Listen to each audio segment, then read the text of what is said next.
Bonjour, bienvenue sur cette chaîne et que notre Seigneur Jésus-Christ vous bénisse en cette belle matinée du 1er juin 2019. Aujourd'hui, nous allons parler vraiment de l'importance d'avoir un cœur plein d'espérance lorsque nous élevons des requêtes au Seigneur. Vous savez, dans la vie chrétienne, la marche est parfois très très difficile. Il y a des fois, mon Dieu, c'est pas du tout évident et on a cette tendance à douter lorsqu'on prie. On se met à douter, on est incrédule. Parfois, on prie avec légèreté, sans espérance, sans vraiment avoir une attente en fait de la part du Seigneur. Notre Dieu vraiment désire que nous, ses enfants, que nous ayons vraiment des cœurs remplis d'espérance lorsque nous approchons de lui. Que nous ayons vraiment cette confiance que oui, Seigneur, ce que je te demande, ce que nous te demandons, tu le feras, Seigneur. De même que nous sachons que notre Dieu est notre Dieu tout-puissant, c'est vrai, qui nous a sauvés, le roi de toutes choses, sur toute la terre, sur toutes choses. Mais c'est un Père qui a compassion, il compatit à nos faiblesses. Hein. Il sait que des fois, nous vivons des choses tellement difficiles, tellement pénibles que nous sommes, comment dirais-je, nous avons cette coexistence du doute, de la foi en nous, mais il aimerait vraiment que nous ayons cette assurance qu'il nous écoute et qu'il est avec nous et que ce que nous demandons, il le fera assurément. Vous savez, prier sans espérance, c'est comme prier sans la foi. Prier en doutant. Prier juste pour prier, mais sans avoir de réelle attente. Parce que prier vraiment sans la foi, c'est comme on prie sans attente, c'est-à-dire on ne peut jamais aller dans le monde spirituel posséder ce que Dieu a fait pour nous. Parce que la foi est vraiment cette substance qui nous aide à aller dans le monde spirituel posséder ce que Dieu a fait pour nous. Mais si nous prions vraiment sans foi, c'est-à-dire sans espérance en fait, c'est comme rien ne se passera et il sera difficile pour nous que les miracles que Dieu nous a promis prennent place dans nos vies. Nous allons voir ensemble ce que nous dire le dictionnaire au niveau de l'espérance. Donc ici, l'espérance, le dictionnaire, c'est le sentiment de confiance en l'avenir qui porte à attendre avec confiance la réalisation de ce qu'on désire. Donc tout enfant de Dieu qui prie doit avoir vraiment ce sentiment de confiance. Que oui, Seigneur, je sais que tu feras ce que je t'ai demandé, surtout en vue du Seigneur. C'est très important. Et maintenant, que nous dit la Bible au sujet de la foi? On lire ensemble dans Hébreux 11.1 ce que nous dit la Bible au sujet de la foi. Donc ça dit ceci. Or la foi est une ferme assurance des choses qu'on espère, une démonstration de celles qu'on ne voit pas. Donc ici on voit très bien que le mot espère revient une fois de plus. Donc la foi est une ferme assurance des choses qu'on espère. Donc on espère quelque chose qu'on ne voit pas encore, quelque chose qui n'est pas encore, et qui n'est encore plus présent dans nos vies, mais on espère que cette chose va prendre place parce que c'est la volonté du Père pour moi. Et nous savons qu'en son temps, Dieu accomplira la chose. Même si la chose prend des semaines, des mois, des années, on continue d'espérer. Nous avons cette assurance, cette confiance que Dieu se lèvera pour nous en son temps et il fera la chose que nous avons demandé. Donc, avec cette espérance, car le Seigneur est un Dieu qui prend plaisir à voir de l'espérance dans les cœurs de ses enfants. Oui, le Seigneur prend beaucoup de plaisir parce que le Seigneur vraiment dans notre cœur que nous avons juste une solution A qui est le Seigneur, pas de solution B, C, D, non. Donc, Seigneur, je m'attends à toi uniquement. Tu es ma solution, tu es mon rémunérateur, tu es mon tout, Seigneur. Et c'est vraiment vers toi que je me tourne car je sais que sans toi, je suis perdu. Et c'est vraiment à un tel cœur que Dieu prend plaisir. Il est écrit dans Hébreux 11.6 à ceci. Or, sans la foi, il est impossible de lui être agréable. Car il faut que celui qui s'approche de Dieu croit que Dieu existe et qu'il est le rémunérateur de ceux qui le cherchent.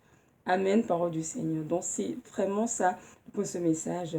Manquer d'espérance lorsque nous prions, c'est manquer de foi. Et sans la foi, en effet, il est impossible d'être agréable à Dieu. Il est vraiment très important que celui qui s'approche de Dieu croit que Dieu existe et qu'il est le rémunérateur de ceux qui le cherchent, c'est-à-dire qu'il est celui qui pourvoit aux besoins de ses enfants, qui répond à leurs requêtes de prière, sans sa volonté bien sûr. Donc c'est important d'avoir vraiment cette assurance en nous, cette confiance que Dieu est notre Père qui nous aime, qui a confiance en nous et qui désire nous bénir, qui veut nous bénir et que telle est sa volonté à notre égard. C'est très important. Parce qu'il y a des chrétiens qui n'ont pas vraiment cette relation de père et de fils, père et fils le Seigneur. Et ces chrétiens ont cette tendance parfois à prier beaucoup de doutes, beaucoup comment dirais-je, prier en fait sans attendre, quoi. Prie juste pour prier, mais non. Un enfant de ne pas prier pour prier. Un enfant doit prier avec des attentes concrètes, ayant cette assurance que oui, Dieu fera ce que je lui demande. Surtout lorsque ce que nous demandons à Dieu est dans sa volonté parfaite. Là, il faut vraiment nous y mettre avec tout notre cœur, sachant que notre Dieu va nous exaucer, même si cela tarde, même si ça peut prendre des semaines, des mois, des années même. On pourrait être affligé, persécuté, mais on continue vraiment d'avoir une espérance, on a cette assurance que oui, un jour viendra où mon Dieu se lèvera pour moi et je serai dans la joie. Donc voilà, j'aimerais juste ouvrir une parenthèse sur l'importance de prier vraiment sur la volonté parfaite de Dieu. Vous savez, parfois, en tant qu'être humain, pendant des choses du Seigneur qui en fait sont inutiles, des choses qui ne servent à rien.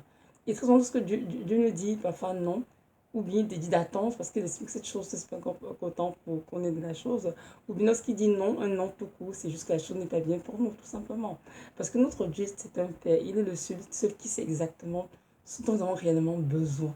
Il sait ce qui va nous faire du bien et ce qui va nous bénir et nous empêcher d'être, comment dire, séduits, corrompus par Satan. Donc c'est important de prier vraiment selon sa volonté parfaite. Il ne faut pas s'amuser à donner au Seigneur dans le but de satisfaire nos convoitises charnelles. Non, assurément, il ne le fera pas. Même si on prie dessus pendant 100 ans, ça ne changera rien. Il ne le fera pas parce qu'il n'a rien promis. Donc, voyez-vous. Donc, on dit ensemble l'importance de prier. Soit la volonté parfaite de Dieu, c'est dans 1 Jean 5, verset 14 à 15. Ça dit ceci. Nous avons auprès de lui cette assurance que si nous demandons quelque chose selon sa volonté, il nous écoute. Et si nous savons qu'il nous écoute, quelque chose que nous demandions, nous savons que nous possédons la chose que nous lui avons demandé. Amen. Donc, vraiment, c'est d'une clarté exceptionnelle. Si nous avons, si nous demandons quelque chose sans sa volonté, nous avons cette assurance qu'il nous écoute, tout simplement. Et s'il nous écoute, nous savons que nous possédons la chose que nous demandions. Nous savons que nous la possédons. Pourquoi? Parce que il a déjà entendu la prière. Il va l'exaucer en son temps, tout simplement. La chose peut prendre des mois, des années, peu importe. Mais nous avons cette assurance dans notre cœur que notre Dieu nous l'accordera en son temps, car son temps est le meilleur des temps, tout simplement. Mais on ne doute plus, on a vraiment cette ferme assurance que oui, Seigneur, je sais que tu m'as promis telle chose, je sais que tu le feras. Par exemple, il y a des personnes qui prient comme des femmes qui ont du mal à concevoir. Elles prient pas pour un bébé, des femmes à qui Dieu a dit clairement, d'ici 1 an, 2 ans, tu auras un bébé dans tes bras. Et cette femme-là, voyez-vous, maintenant, lorsqu'elle se met à acclamer cette promesse au Seigneur, elle a vraiment cette assurance que dans 2 ans, dans 1 an, elle aura ce bébé que Dieu a dit dans ses bras. Donc, elle ne doute plus de rien. Elle a vraiment cette assurance que mon Dieu l'a dit, assumé le fera. Même si toutes les circonstances autour d'elle disent le contraire, même si toutes les personnes autour d'elle sont incrédules et disent le contraire, non, elle s'appuie fermement sur ce que son Dieu lui a dit et elle a cette assurance que Seigneur, parce que tu l'as dit, je sais que tu le feras. Je sais, Seigneur Jésus, que peu importe ce que je peux vivre, je peux ressentir, voir, apercevoir, j'ai cette confiance au fond de mon cœur que tu feras les choses, car c'est ta volonté que j'ai un enfant et tu me l'as promis. Voyez-vous, c'est très, très c'est très très clair en fait. Et notre Dieu, lorsqu'il voit un tel cœur qui a cette pleine espérance en lui, le Seigneur, il prend plaisir à ce qu'il est vraiment réjoui de son trône. Il se dit, waouh, regarde mon enfant tel, ah, comment il ou elle prie, vraiment comment cet enfant a confiance en moi et s'attend à moi uniquement. Ça va pas de plan B, C, D. Je vais aller, par exemple, la femme qui est enceinte, faire, je sais pas moi trop, les inséminations artificielles ou bien la fécondation in vitro, etc., etc. Non, cette femme, cet enfant de Dieu a cette assurance que non, Seigneur, je m'attends à toi, tu es le Dieu de miracles et je sais qu'en ton temps, je vais concevoir le bébé que tu as prévu pour moi. Donc, c'est important vraiment de prier sans la volonté de Dieu et de ne pas dire Seigneur, je veux que tu me fasses une excuse d'ici 1 mois, d'ici 4 mois, je veux bien aller en Espagne, vivre là plus tôt, Seigneur. Par exemple, d'ici 1 an, j'aimerais bien m'acheter une maison avec 4 étages, etc. Non, ce sont des choses pas sans quand on les cite parce que on veut juste les utiliser pour satisfaire nos côtés charnels, mais Dieu n'a fait aucune promesse. Là, c'est dangereux. On peut prier pendant des années, des années, des mois, ça ne changera rien. Dieu ne les exaucera pas parce qu'il n'a jamais promis ces choses-là. Donc, c'est vraiment important de nous assurer toujours de prier sur la volonté parfaite de Dieu. Et même de le faire, justement, dans la prière, le Saint-Esprit, à lui demander vraiment, justement, quel est ce que Dieu a, qu'est-ce que Dieu a pour moi, quelle est la volonté de Dieu pour ma vie en ce moment. Et puis, de cet esprit, je vous assure, va vous révéler pleinement ce que Dieu attend de vous, a pour vous. Vous allez prier, justement, en conséquence, sans toutefois élever des prières inutiles, en fait. Donc, voilà, c'est ça. Je vais lire notre passage, se trouve dans Romains 12, verset 12. C'est un passage que Dieu m'a donné à moi personnellement lorsque je vais des moments très, très sombres de ma vie. Je suis très, très malade et j'avais vraiment la difficulté vraiment comment dire, à percevoir le miracle qu'il a fait dans ma vie. J'étais tellement découragée par les circonstances de ma santé et le Seigneur m'a donné ce verset. Dans Romains 12, verset 12, ça dit ceci. Réjouissez-vous en espérance, soyez patients dans l'affliction, persévérez dans la prière. Donc je relis. Réjouissez-vous en espérance, soyez patients dans l'affliction et persévérez dans la prière. Et si nous demande le verset 12 de nous réjouir en espérance. Pourquoi se réjouir en espérance? Que c'est faire réjouir? Le réjouir veut dire éprouver de la joie, du plaisir, une vive satisfaction. Et vous, donc ici, Dieu voudrait que celui qui est en train de prier ait une grande joie en vue de ce que Dieu va faire dans la vie. Que cette personne ait vraiment une vive satisfaction de ce que Dieu va se lever et va agir en sa faveur. Et ça, c'est important. Pourquoi? Parce que sans espérance, on manque de joie. Alors que c'est la joie que nous éprouvons en tant que cette chose que nous attendons du Seigneur qui nous donne vraiment la force, le courage d'avancer. Le courage de persévérer dans la prière. Et en cette ferme assurance que Dieu nous accordera la chose demandée. C'est très bon de mentionner cela. Lorsqu'un enfant de Dieu prie sans espérance, sans espoir, sans foi, il n'a aucune joie. Parce qu'en fait, il ne s'attend à rien. Il n'a pas d'attente, en fait, concrètement parlant. Évidemment, ce sera difficile pour cet enfant de Dieu de persévérer dans la prière, d'être patient dans l'affliction. Oh oui, parfois on attend des choses du Seigneur, mais attendons, c'est pas facile. Hein? L'ennemi nous persécute. Mon Dieu, c'est incroyable. Il nous fait croire, mais où est ton Dieu? Mais depuis que tu pries, que tu chantes, que tu es Dieu, où est donc ton Dieu? Je ne vois pas à l'œuvre. Mais c'est à nous, vraiment, dans ce moment, de la joie qui est en nous, cette force. Vous dites, je sais que mon Dieu est sur son trône. Il est au-dessus de son trône au ciel. Il fait ce qu'il veut. Et en son temps, il se lèvera pour moi. Parce que sur manque de gens, on tombe dans le découragement, dans le fatalisme, dans le pessimisme. Et puis là, oups, c'est fini. Satan elle se retrouve déjà, comment dirais-je, victorieux en fait sur nous.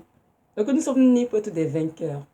Par la grâce de Dieu, bien entendu, par sa grâce toute puissance, par le Saint-Esprit en nous.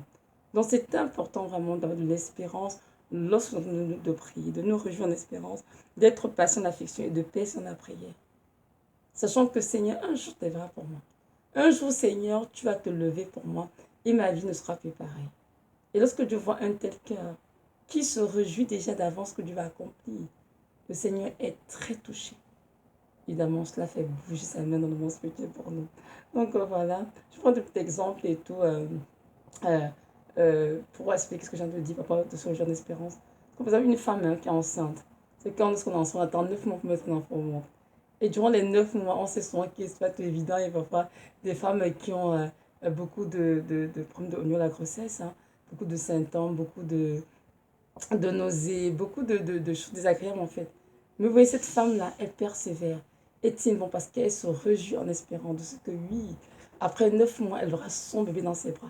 Après 9 mois, elle dans ses bras un beau bébé que Dieu lui a donné. Et cette joie qu'elle voit au fond, elle donne vraiment cette force de continuer parce qu'elle sait que sa bénédiction sera grande. Grande sera sa récompense à la fin des 9 mois. Ce sera ce magnifique bébé. Donc, c'est ça. Et puis là, même malgré les douleurs, elle supporte porte, elle loue son Seigneur, elle, elle bénit le Seigneur et elle sait qu'un jour je me réveiller. Au 9e mois, l'enfant sorti, je serai une maman, enfin, je serai content d'être maman. Voyez-vous? Donc voilà, c'est à peu près ça. Dans nous, c'est ce que nous souffrons, lorsque nous vivons des choses difficiles. Ayons cette espérance, réjouissons-nous en espérance. Si on passant dans l'affliction et passons la prière, et en cette conviction en nous que notre Dieu, il se lèvera pour nous. Il fera toujours dans son temps. C'est sûr que parfois le temps de Dieu semble être long, mais non. En fait, le temps de Dieu mûrit des temps. Dieu est le maître de tes circonstances, c'est exactement ce qui est convenable pour nous en quel moment dans notre vie. Donc, il est le mieux placé pour savoir ce dont nous avons besoin et ce qui est urgent, ce qui ne l'est pas. Donc, frères et sœurs, ayons cette pleine confiance en Dieu, qu'il sait exactement ce qui est bien pour nous, dans quelle saison de nos vies. Oui, c'est important de dire cela. Je me souviens, dans mon propre cas, en 2000, je sais pas, en 2013, je me souviens pas, je suis pas en 2013, je me suis fait opérer du bras droit et je me rappelle, mon Dieu, j'avais une douleur incroyable et j'étais quasiment occupée comme bébé à l'hôpital, malgré les antidouleurs qui étaient administrées, j'avais toujours très très mal. Et là, je disais à mon médecin à l'époque, mais non, docteur, j'ai très très mal. Cette douleur, elle est insupportable. Elle est pire que la douleur de la césarienne, parce qu'évidemment, auparavant, j'avais eu un bébé par césarienne. De, elle m'a dit non, Evelyne, c'est pas vrai. La douleur que vous ressentez en ce moment n'est pas pire que la césarienne. En fait, parce que la césarienne, vous avez eu un bébé, ça, c'est toute récompense. C'est ça que vous avez l'impression que la douleur était moindre parce que vous avez eu un bébé. Et ce bébé était en train de vous apaiser. Dire, ah, c'est ça, mais dis donc, c'est ça. Donc, voyez-vous, non, vraiment, à nous approcher, Seigneur, avec cette attente que, oui, notre Dieu va faire de grandes choses. Des choses que l'œil n'a point vues, que l'oreille n'a point entendues. Des choses qui vont nous réjouir et vraiment nous combler. Et dans ce cœur-là, Dieu prend plaisir et effectivement, il va agir et faire de grandes choses. Donc, je vais lire un autre verset qui se trouve dans Éphésiens 3, verset 20, que justement beaucoup de personnes connaissent d'ailleurs. Donc, Éphésiens 3, 20, ça dit ceci. Or, à celui qui peut faire la puissance qui agit en nous, infiniment au-delà de tout ce que nous demandons ou pensons, à lui soit la gloire dans l'Église et en Jésus-Christ, dans toutes les générations, au siècle des siècles. Amen. Donc, ici, au verset Éphésiens 3, 20, à celui qui peut faire par la puissance qui agit en nous, infiniment de tout ce que nous demandons ou pensons. Donc, nous avons du Seigneur, notre Dieu. Nous demandons des choses, nous avons des attentes, nous en trouvons des choses que nous demandons. Et lorsque nous avons un cœur rempli d'espérance, ce Dieu est tellement touché, tellement réjoui de notre cœur, qui se lève et dit, je veux faire bien au-delà de ce que cet enfant me demande. Amen. Jésus est notre Dieu tout-puissant. C'est vrai, mais c'est aussi un Père qui a beaucoup de compassion pour ses enfants. Il a un très grand plaisir à nous bénir, à nous combler de joie. Et sa volonté sa volonté pour nous, vraiment, c'est de voir dans nos cœurs l'espérance lorsque nous sommes en train de prier. Ayant vraiment cette conviction qu'effectivement, par sa puissance déjà en nous, il fera au-delà de ce que nous pouvons demander ou penser. Dieu est un Dieu généreux. Il fait de grandes choses dans les vies de ceux qui s'attendent vraiment à lui. Notre Dieu est un Dieu tellement bon, tellement grand, tellement puissant. Et lorsque une âme réjouit son cœur, je vous assure, Dieu comble cette âme de toutes les bénédictions possibles. Parce que c'est sa volonté pour cette âme. Mais une âme qui s'appelle du Seigneur, avec un cœur rempli de doute, d'incrédulité, qui prie sans réelle attente. Comment voulez-vous que Dieu agisse? Parce que Dieu va dans le cœur de cette âme des solutions BCD. Dieu va dans notre cœur vraiment une solution A qui est lui. Quand on dit Seigneur, tu es ma délivrance, seulement ta délivrance. Quand on dit Seigneur, tu es mon espérance, qu'il soit réellement ton espérance pour de vrai. Que tu dis, Seigneur, tu es ma lumière, tu es mon tout, Seigneur. Sans toi, je suis perdu. Que Dieu soit vraiment ton tout jusqu'à ton cœur. Jusqu'à ton cœur qui voit que oui, et venir s'appuie sur des médecins ou bien sur un frère, une soeur. Et venir s'appuie uniquement sur moi. Et là, je me lève et je vais agir parce qu'elle n'a dû que pour moi. Voyez-vous, donc c'est important, mon frère, ma soeur, d'avoir vraiment un cœur confiant à l'éternel. Une confiance qui ne suit pas de variation, une confiance inébranlable. Que oui, Seigneur, parce que tu m'as promis cette chose, tu la feras en ton temps. Et ton temps est le meilleur des temps pour moi, Seigneur. Je m'attends à toi, je ne m'inquiète de rien. Vous savez, j'ai entendu d'une femme aux États-Unis, une histoire vraiment magnifique, qui euh, est vraiment une histoire pour la gloire de Dieu, justement, qui est toujours bien de raconter, parce que cette histoire vient vraiment nous montrer que oui, en effet, Dieu agit infiniment dans ce que nous pouvons demander ou penser.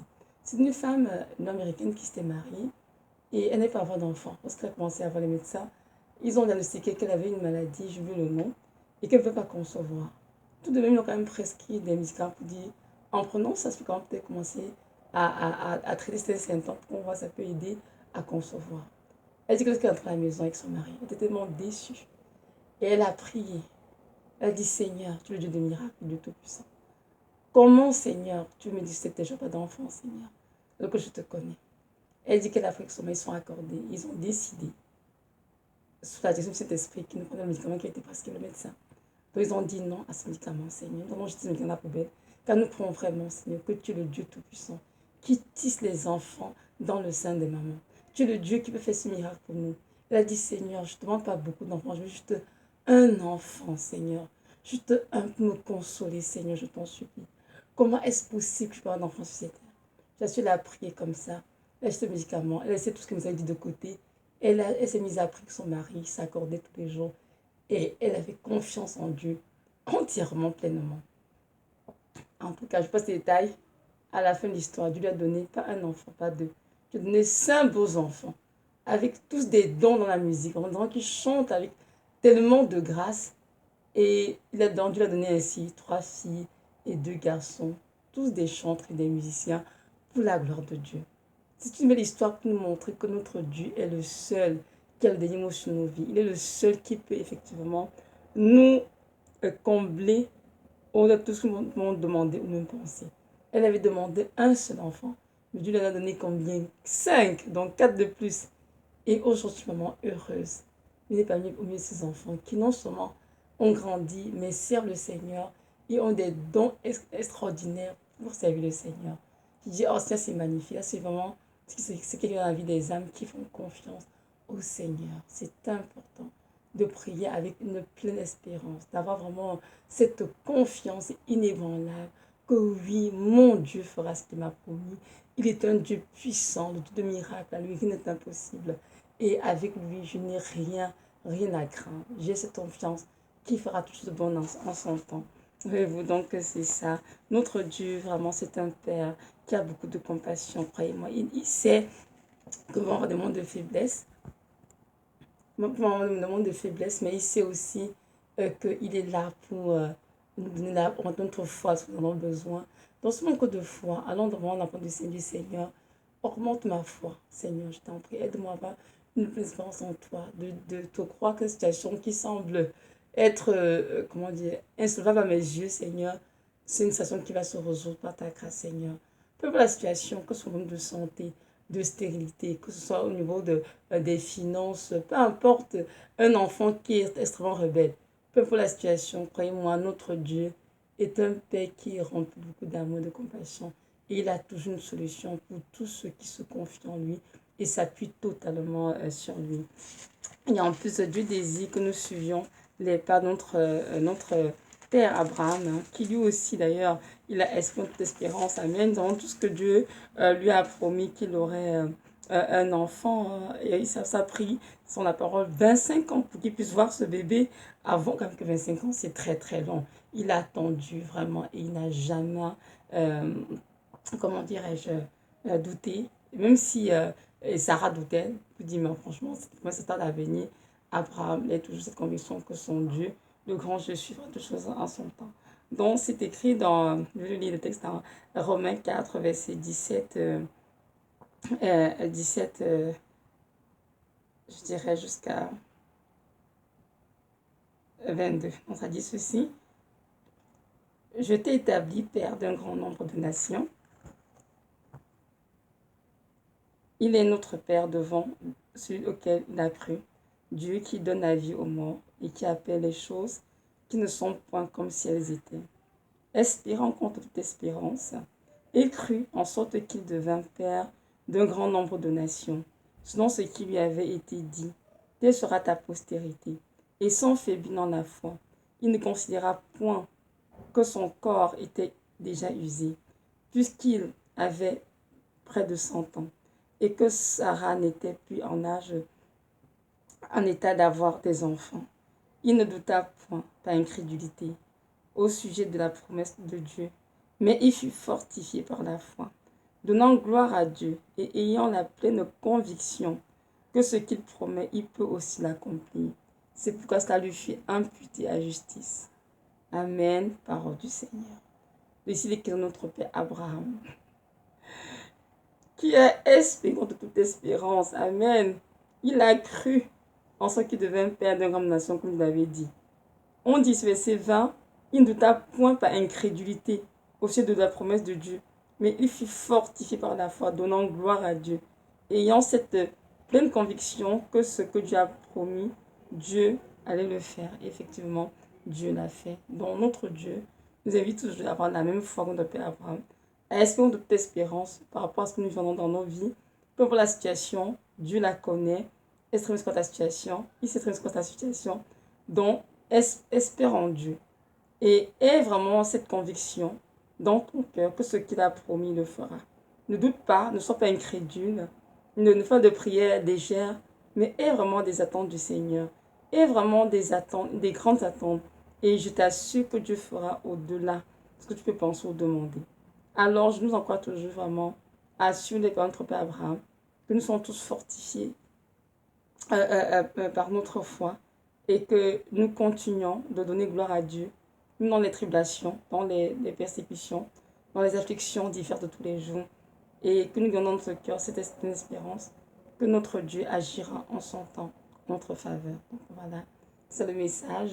Que Dieu, notre Dieu vous bénisse richement et vous accorde à tous cette grâce vraiment de ne pas douter en prière, de ne pas être incrédule, mais d'avoir toujours des cœurs remplis d'espérance.